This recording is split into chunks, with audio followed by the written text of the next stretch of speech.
નમસ્કાર મિત્રો, મોદીજીના માઠા દિવસો શરૂ થઈ ગયા છે અને છતાં ટણી છૂટતી નથી.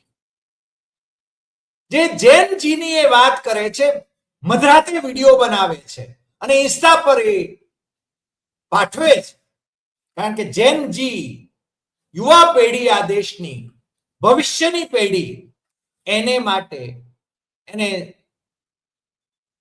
એની સાથે સંવાદ સાધવાને બદલે એમણે પોલીસ અત્યાચાર કરાયો છે અને એની જવાબદારી એમણે લેવી પડે. નરેન્દ્ર મોદીની સરકારે આ વિદ્યાર્થી આંદોલનકારીઓ ઉપર અત્યાચાર કર્યો છે, ગોળીઓ છોડી છે, લાઠીમાર કર્યો છે. મહિલાઓ, જે એમાં નાની નાની બાળકીઓ પણ એમાં જે સામેલ હતી, એ બાળકીઓ એમને એમના ગુપ્તાંગો પર લાઠી ઘોંચવાની કોશિશ કરાઈ છે. બિહારમાં તો AK-47 ચાલી છે. જંતર મંતર પર પેલેટ ગનથી છરા, એક ગોળીમાંથી 500 છરા છૂટે અને એ ઘાયલ કરે. આવો અત્યાચાર તો મને લાગે છે કે દુનિયામાં તાનાશાહો પણ નથી કરી શકતા. છતાં નરેન્દ્ર મોદી અને અમિત શાહ એ સંસદ ગૃહથી ભાગી રહ્યા છે, માફી માંગવાથી ભાગી રહ્યા છે. એમણે આના સંદર્ભમાં હજુ પોતાનું બચાવનામું શરૂ કરી દીધું છે અને એમના જે ભક્તો છે એમણે પાઠ ભણાવ્યો છે કે નવનિર્માણ આંદોલન વખતે કેટલા પોલીસ ગોળીબારમાં મરી ગયા હતા. ચિમનભાઈ પટેલની સરકાર હતી, કોંગ્રેસની સરકાર હતી.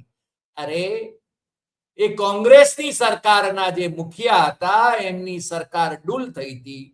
ઇન્દિરા ગાંધી એમને કોંગ્રેસમાંથી તગેડી મૂક્યા હતા અને તમને એમણે છે ને સત્તામાં ભાગીદાર બનાવ્યા હતા. 1990માં ભારતીય જનતા પાર્ટીએ ચિમનભાઈ પટેલની લૂણ ખખડાવી હતી. નરેન્દ્ર મોદી ભૂલી જાય છે. એ લૂણ ખખડાવવામાં નરેન્દ્ર મોદી પોતે પણ હતા. એટલે એમને નવનિર્માણ આંદોલન, 74 નું નવનિર્માણ આંદોલન યાદ આવે છે. પણ 90માં એ ચિમનભાઈની લૂણ ખખડાવતા હતા મોદી, ભારતીય જનતા પાર્ટીમાં રહીને. એ ભૂલી ગયા. અરે, એના પહેલાની વાત કરીએ તો પણ 1975માં નવનિર્માણ આંદોલન પછી જે ચૂંટણી થઈ, એમાં બાબુભાઈ જશભાઈ પટેલની જે જનતા મોરચાની સરકાર બની, એની પાસે, અને એમાં જનસંઘ વાળાઓ પણ સામેલ હતા, એમાં બીજા બધા જૂના કોંગ્રેસીઓ પણ સામેલ હતા. મોરારજી વાળા, બાબુભાઈ જશભાઈ એ મોરારજી વાળા હતા, સમાજવાદીઓ હતા, પણ એની પાસે પૂરતી બહુમતી નહોતી. સૌથી મોટો પક્ષ તો માધવસિંહ સોલંકીના નેતૃત્વમાં કોંગ્રેસ જ હતો. પણ એ વખતે એ જ ચિમનભાઈ, જે મોદી અત્યારે કેવડાવે છે, ચિમનભાઈનું આંદોલન, એને એ વખતે નવનિર્માણ આંદોલનમાં આટલા વિદ્યાર્થીઓ ગોળીબારમાં માર્યા ગયા હતા અથવા એમની ઉપર અત્યાચાર થયો હતો. ભાઈ, એ તો ઇતિહાસ થઈ ગયો. એ વખતે એ ખોટું હતું. ચિમનભાઈની સરકારની અમે ટીકા કરેલી છે, ચિમનભાઈની સરકાર સામે લડેલા છીએ. અમે પણ એ વખતે કોલેજમાં હતા. નરેન્દ્ર મોદી તો કોલેજમાં ગયા જ નથી. એ તો કહે છે કે હું એ તો ગયા નહીં. ઇન્ટરવ્યુ પણ એવા જ આપે છે, ખબર નહીં ડિગ્રીઓ ક્યાંથી લાવે છે. એમની ડિગ્રી વિવાદાસ્પદ છે અને ડિગ્રી વિશે કોઈ પૂછે તો એની સામે કેસ થાય છે. કેજરીવાલની સામે કેસ થયો છે. એ રીતે એમના જ ગુરુજનો, બબ્બે ગુરુજનોએ, જે કહેવાય છે કે ગુજરાત યુનિવર્સિટીમાં પોલિટિકલ સાયન્સ ડિપાર્ટમેન્ટમાં એમણે એન્ટાયર પોલિટિકલ સાયન્સમાં માસ્ટર કર્યું.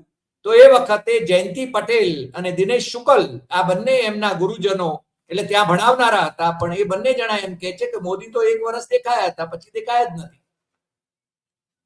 ખેર, એમની ડિગ્રીનો પ્રશ્ન નથી અત્યારે, પણ પોતે નવનિર્માણમાં સક્રિય હતા એવું પોતે પાછા દાવો કરે છે. એ પણ છે ને, મનીષી જાનીએ જે કહ્યું છે એ બધાએ સાંભળ્યું છે. આપણી ચેનલ ઉપર મનીષીનો ઇન્ટરવ્યુ પણ આપણે કર્યો હતો. મોદીએ શું ભાગ ભજ્યો નવનિર્માણમાં? અરે એ તો આમ તો સ્વાવલંબી છે. ઇમરજન્સીની વિરુદ્ધમાં હું લડ્યો ભૂગર્ભમાં રહીને. ક્યાં લડ્યો ભાઈ? એ પણ એક મોટો પ્રશ્ન છે. પણ ભાઈને પુસ્તકો લખી નાખવાનો એની ફાવટ છે અને મીડિયાને મેનેજ કરવાની ફાવટ છે. એટલે એ ઇમરજન્સી કાળમાં એ તો પરીક્ષાઓ પણ પાસ કરે ને એ પાછા છે ને ભાગ પણ લે. એ તો મને લાગે છે ઓમની પ્રેઝન્ટ છે. ઓમની પ્રેઝન્ટ. ક્યારેક હિમાલયમાં હોય, ક્યારેક બાંગ્લાદેશની લડાઈ વખતે તિહાર જેલમાં હોય, ક્યારેક છે ને બાલાચડી સૈનિક સ્કૂલ સ્થપાયા પહેલા એમને બાલાચડી સૈનિક સ્કૂલમાં ભણવા જવાનું મન થતું હોય. નોન બાયોલોજીકલ હોવાનો દાવો કરે છે. એટલે સૌથી પહેલા તો એ જે હમણાં એમણે જે ઇન્સ્ટા ઉપર એમનો વિડીયો મૂક્યો, મેં માફ કરી દીધા. અરે શું માફ કરી દીધા? કોને માફ કર્યા? તમારે માફી માંગવાની હોય. તમે અત્યાચાર કર્યા છે આ જેનજી ઉપર, જંતર મંતર ઉપર, બિહારમાં, બંગાળમાં, બીજા બધા રાજ્યોમાં. અને મે મહિનાથી એનએસયુઆઈ અને કોંગ્રેસના કાર્યકરો જે આંદોલન કરતા હતા એમની ઉપર અત્યાચાર તમે કર્યા છે. રાજ્ય અત્યાચાર કર્યા છે. એમને જેલમાં નાખ્યા છે. એમના ઉપર વોટર કેનન છોડ્યા છે. એની માફી ક્યારે માગશો ભાઈ? અરે માફી તો તમારે તમારી સદગત માતાની માંગવી જોઈએ. કારણ કે તમે એમ કહ્યું, ઇન્ટરવ્યુમાં કહ્યું કે તમે તો નોન બાયોલોજીકલ છો. એટલે સીધા છે ને તમારી માની કુકેથી પેદા નથી થયા. તમે તમારા બાપનું અને માનું બંનેનું અપમાન કર્યું છે. તમે એમ કહો છો કે નોન બાયોલોજીકલ છે, સીધા જ ઉપરથી ટપક્યા છો એવો દાવો કર્યો છે તમે. અને પછી બાયોલોજીકલ પાછા થઈ જાય. ઈચ્છા પડે ત્યારે નોન બાયોલોજીકલ થઈ જાય, ઈચ્છા પડે ત્યારે બાયોલોજીકલ થઈ જાય. મને લાગે છે એમને છે ને બહુરૂપિયાનો આખો ખેલ કરવાનો અને આપણી પ્રજા જે ભક્ત પ્રજા એમણે પેદા કરી છે એ ભક્તોને ઉપરના બુદ્ધિનો માળ જે છે એનો ઉપયોગ નહીં કરવાનો અને માત્ર એ જે હલાવે એમ પેલો ઘેટા બકરા ની જેમ એ અથવા તો પેલો બેક પાઇપર એની પાછળ ઉંદરડા છે ને દોડ્યા કરે એ રીતે મોદી અત્યાર સુધી ચલાવતા હતા. પણ હવે નહીં ચાલે. જેનજીએ જે રીતે જાગૃતિ આણી છે એના પહેલો ઝટકો તો મોદીને આજે બિહારમાં લાગ્યો છે, આજે મધ્યપ્રદેશમાં લાગ્યો છે. ગુજરાતમાં ભલે માજલપુરમાં ભારતીય જનતા પાર્ટીનો ઉમેદવાર જીત્યો હોય, પણ બિહારમાં અને મધ્યપ્રદેશમાં દતિયામાં અને બાંકીપુરમાં અરે તમારા રાષ્ટ્રીય અધ્યક્ષ જેમને બનાવ્યા, તમારા કયા ઘરા, એમની સીટ પણ તમે નથી બચાવી શકતા. એટલે તમારે છે ને સમજવાની જરૂર છે કે તમારી શી વલે થઈ રહી છે. મને લાગે છે કે ઓર્ગેનાઇઝરના એડિટરે એકવાર લખ્યું હતું, હમણાં 2024 ની ચૂંટણી પહેલા લખ્યું હતું, લોકસભાની ચૂંટણી પહેલા, કે હવે મોદીનો કરિશ્મા અને હિન્દુત્વ એ દૂજે એમ નથી, એ જીતાડી શકે એમ નથી. અને ખરેખર ઓર્ગેનાઇઝર જે આરએસએસ ના નિષ્ઠાવંતો ચલાવે છે એ મેગેઝિન ના તંત્રીને સલામ કે એ સાચા પડે. મોદીનો કરિશ્મા એ લુપ્ત થઈ રહ્યો છે. અને આજે પણ જ્યારે દતિયાનું અને બાંકીપુરનું પરિણામ આવ્યું, જ્યાં ભારતીય જનતા પાર્ટી હારી ગઈ હજારો વોટની સરસાઈથી, ત્યારે નરેન્દ્ર મોદીએ ઢાંકણીમાં પાણી લઈને બુડી મરવું જોઈએ. બહુ સ્પષ્ટ છું હું કે તમે સત્તા કઈ રીતે ટકાવી રહ્યા છો.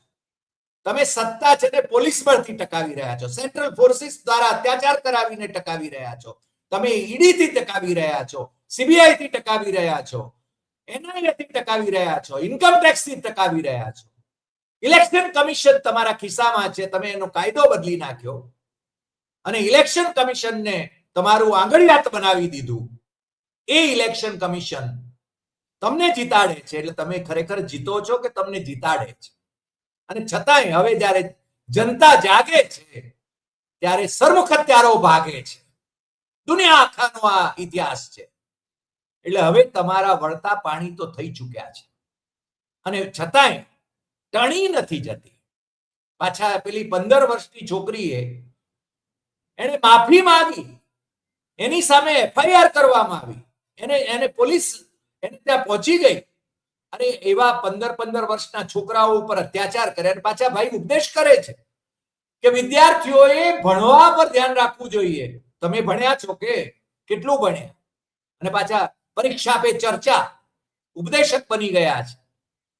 સાયન્ટિસ્ટોને જ્ઞાન આપે છે કે વાદળા જતા હોય ત્યારે છે ને તમારે પ્લેન લઈ જવું અને યુદ્ધ વિમાન લઈ જવું એટલે દેખાય નહીં રાડારમાં. શું ગણતરી છે? ગટર ના પેલા ડ્રેનેજ માંથી છે ને ગેસ ઉપર ચા બનાવવાની વાતો શીખવે છે, MC² ની વાતો શીખવે છે, 1+1=11 એની વાતો શીખવે છે. વિદેશોમાં જઈને ઠઠ્ઠા મશ્કરી થાય એવા નિવેદનો કરે છે. શરમ આવવી જોઈએ. We feel ashamed of Narendra Modi as our Prime Minister. અમને અમારા પ્રાઇમ મિનિસ્ટરના હોદ્દા માટે ગર્વ હોવો જોઈએ પ્રત્યેક નાગરિકને, કારણ કે અમે હંમેશા માનીએ છીએ કે નરેન્દ્ર મોદી નહીં, કોઈ પણ પ્રાઇમ મિનિસ્ટર હોય તો એ દેશનું નાક છે. અને એ જ્યારે હીન વાતો કરે, અરે કોંગ્રેસની વિધવા સોનિયા ગાંધીને કોંગ્રેસની વિધવા કહી, એને છે ને એના ખાતામાં પૈસા જતા હતા તો અત્યાર સુધી જેલમાં કેમ નથી સોનિયાબેન? 12 વર્ષ થયા ને ભાઈ. તમારા પ્રવક્તાઓ તો કહેતા હતા કે એ તો છે ને ઇટલી લઈ ગયા. ઇટલીમાં તો તમારી દોસ્ત રાજ કરે છે ને, પ્રોસિક્યુટ કરાવવા હતા ને સોનિયાબેનને, રાહુલ ગાંધીને, પ્રિયંકા ગાંધીને, રોબર્ટ વાડ્રાને. આ છૂટા હું કામ ફરે છે? ખાલી મલાઈ કરવા માટે તમે છે ને એ વાત કરો છો. અને બીજું, તમને વળી સ્ત્રી દાક્ષિણ્ય જેવું ક્યાં રહ્યું? તમે શશી થરૂર જે વિશ્વ પ્રતિભા છે, શશી થરૂર વિશે અમુક બાબતોમાં આપણો મતભેદ હોઈ શકે. કોંગ્રેસના તિરુવનંતપુરમના એ સાંસદ છે, લોકસભાના સભ્ય છે.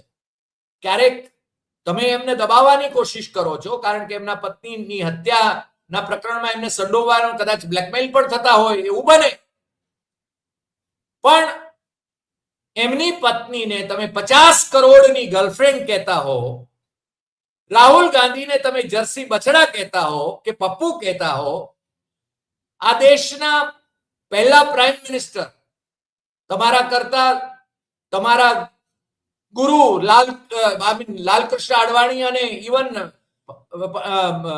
પંડિત અટલ બિહારી વાજપેયી, એમના પણ ગુરુ કહી શકાય એવા પંડિત જવાહરલાલ નહેરુ, એમને તમે છે ને રોજ ભાંડ્યા કરો છો. તમારી સેના ભાંડે છે.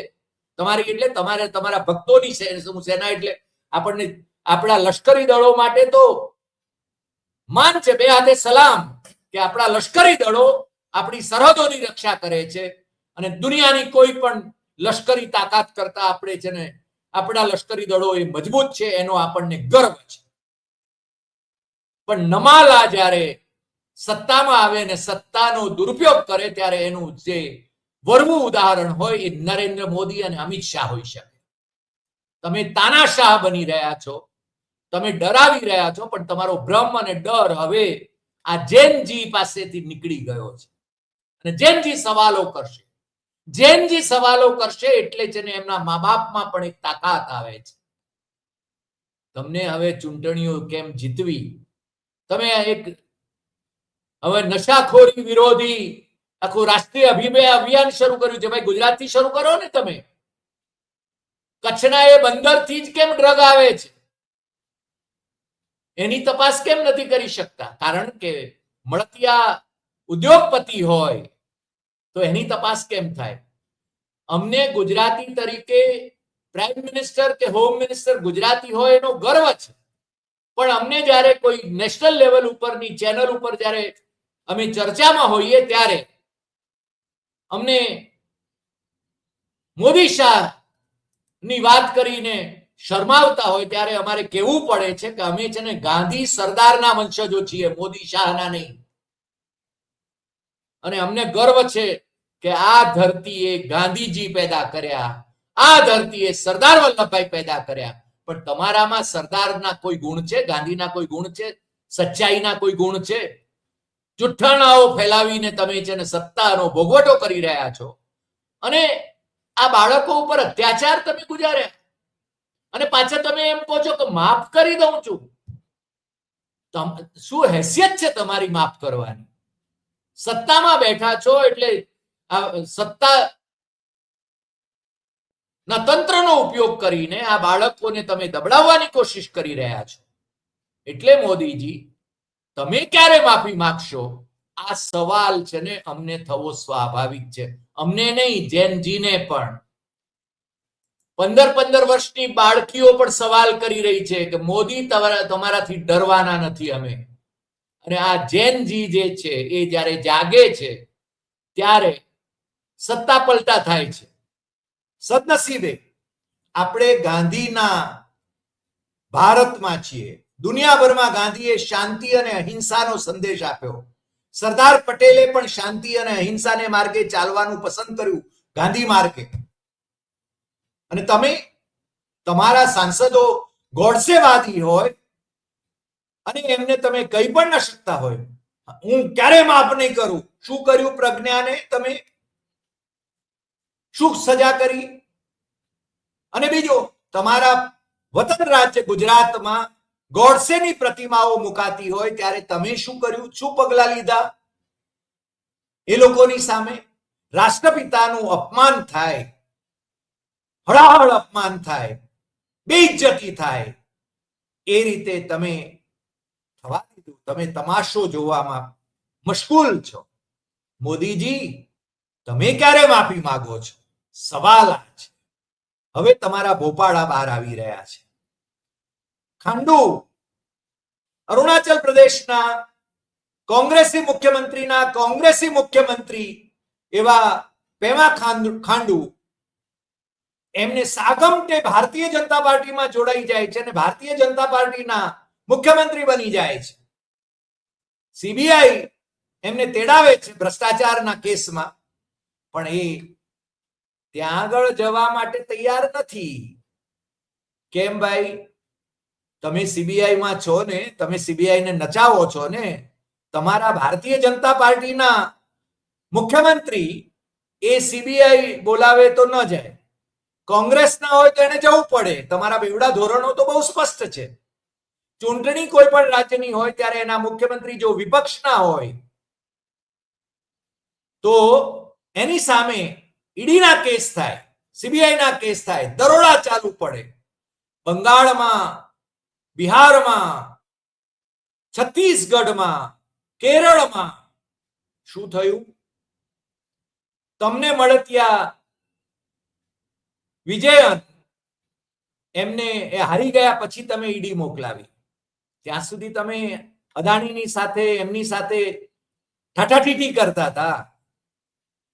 પેલા બંદરના ઉદ્ઘાટન વખતે અમે જોયા છે. એટલે મોદીજી, હવે છે ને પાપ તારું પર પ્રકાશ જાડેજા વાળી પંક્તિ મને યાદ આવે છે. તમારું પાપ હવે છાપરે ચડીને પોકારવાનું છે. તમારી જે વોટ્સઅપ યુનિવર્સિટી છે, જે જૂઠાણાઓ ફેલાવનારી, એ વોટ્સઅપ યુનિવર્સિટી એ જેનજીને નહીં પહોંચી શકે. જેનજી જાગી છે અને એ અહિંસક માર્ગે આગળ વધી રહી છે.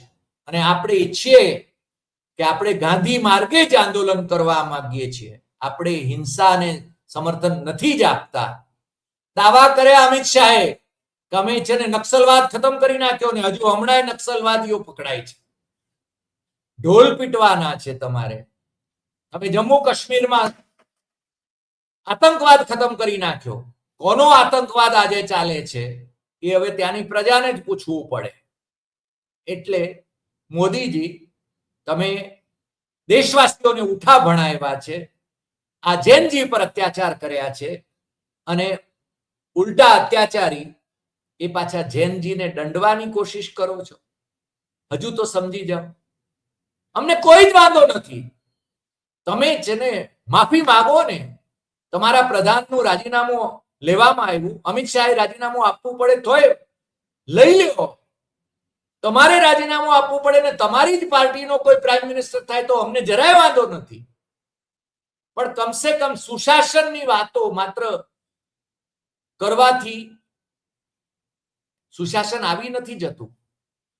ભ્રષ્ટાચારમાં શું મણા રાખી છે, મંદિરો લૂંટ્યા, અને રામ મંદિરનો ચઢાવો, બદ્રી કેદાર, ક્યાં ક્યાંની વાત કરીએ.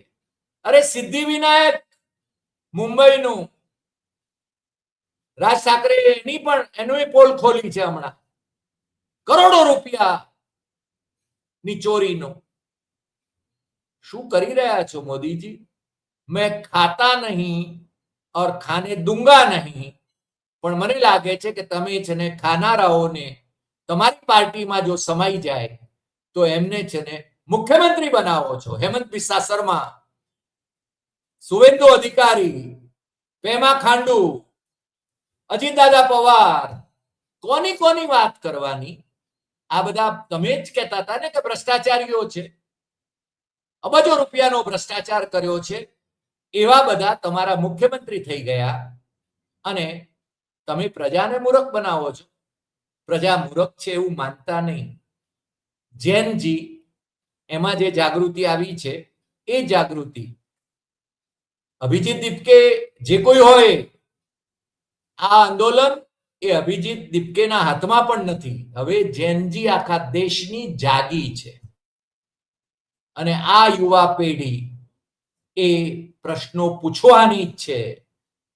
તમે જે કરી રહ્યા છો એની સામે પ્રશ્નો આવશે. ભલે તમે 12 વર્ષથી કોઈ પ્રેસ કોન્ફરન્સ ન કરી હોય, પ્રશ્નોના જવાબ આપવા પડશે. નહીં તો પરિણામ માટે તૈયાર રહેજો કે તમારે હારવાનું છે. અને તમે હારી જ ગયા હતા ને 2024 ની ચૂંટણીમાં. તમને ક્યાં બહુમતી મળી હતી? તમે કઈ રીતે સત્તા ત્રીજી વખત મેળવી છે? તમારી પાર્ટીના સાંસદોની પણ જો મીટિંગ નથી બોલાવી તમે, અને તમે એનડીએ ની જ મીટિંગ બોલાવીને વડાપ્રધાન તરીકે સીધો પત્ર રાષ્ટ્રપતિ ભવનમાં પહોંચાડી દીધો અને શપથ લઈ લીધા, અને બાકી તો તમારી પાસે તંત્ર છે આખું.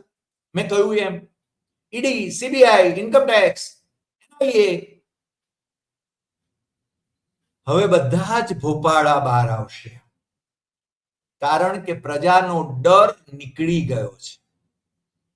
જૈનજીએ દેશવાસીઓનો ડર દૂર કરી દીધો છે. જંતર મંતર ઉપર આજે પણ આંદોલનકારીઓ એ હકડે ઠઠ છે અને એ ચાલવા